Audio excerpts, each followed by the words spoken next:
Ravi Prakash Siliconandhra hospital Kuchipudi super speciality వైద్య సేవలు పూర్తిగా ఉచితం.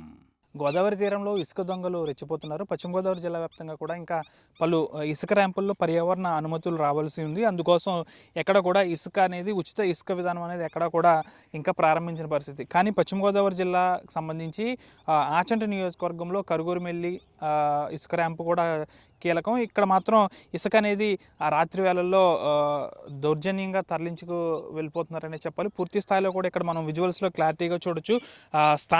కొంతమంది స్థానిక ప్రజాప్రతినిధులు ప్రోద్బలంతో ఈ విధంగా జరుగుతుందని అయితే ఇక్కడ స్థానికులు అయితే వాపోతున్నారు. దాదాపు రాత్రి వేళల్లో రాత్రి 11 గంటల నుంచి ఉదయం 3-4 గంటల వరకు కూడా ఈ విధంగా ఇసుక అనేది పూర్తి స్థాయిలో ట్రాక్టర్లో తరలిపోతుంది. మనం పూర్తిగా చూడొచ్చు విజువల్స్లో. ఎక్కడైతే నదీ గర్భానికి తూట్లు పొడి చేశారో పూర్తి స్థాయిలో కూడా నదికి సంబంధించి ఎక్కడైతే ఈ ర్యాంపు ఉందో ఇక్కడ నదీ గర్భంలో ఇసుకను తీసి పైన గొట్టల కింద వేసిన పరిస్థితి కూడా మనం విజువల్స్లో క్లారిటీగా చూడొచ్చు.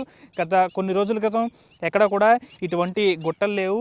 పూర్తి స్థాయిలో కూడా ఇసుక అనేది ఉచితంగా వస్తుందని అయితే భవన నిర్మాణ కార్మికులతో పాటు ఎవరైతే నిర్మాణాలు చేపట్టదలుచుకుంటున్నారో వారందరూ కూడా ఆనందం వ్యక్తం చేస్తున్న పరిస్థితి. కానీ ఒకప్పుడు ప్రస్తుతం పరిస్థితి చూసుకుంటే కరుగురుమిల్లి ఇసుక ర్యాంప్ వద్ద మాత్రం ఇదంతా కూడా చాలా ఇబ్బందికర పరిస్థితి అనే చెప్పచ్చు. పూర్తి స్థాయిలో కూడా రాత్రి వేళల్లో కొందరు స్థానిక ప్రజాప్రతినిధుల ప్రోద్బలంతో ఈ విధంగా జరుగుతుందని అయితే ఇక్కడ స్థానికులు అయితే కొంతమంది చెప్తున్నారు. వారందరూ కూడా ఈ విషయాన్ని బయటికి చెప్పడానికి కొంచెం భయపడుతున్నప్పటికీ కూడా పూర్తి స్థాయిలో మనం ఇక్కడ క్లారిటీగా విజువల్స్ చూడొచ్చు. ఎక్కడైనా ఇసుక గుట్టలు గత కొన్ని రోజుల క్రితం ఎక్కడ కూడా లేవు. రాత్రి వేళల్లో ఇసుక అనేది ట్రాక్టర్ల నుంచి తరలిపోతుంది అనేది దానికి నిదర్శనం ఈ విజువల్స్. ఎందుకంటే ఇక్కడ చూడొచ్చు మనం ర్యాంపులో ట్రాక్టర్ వెళ్ళిన ఆనవాళ్ళు కూడా మనం క్లియర్ కట్గా చూడొచ్చు.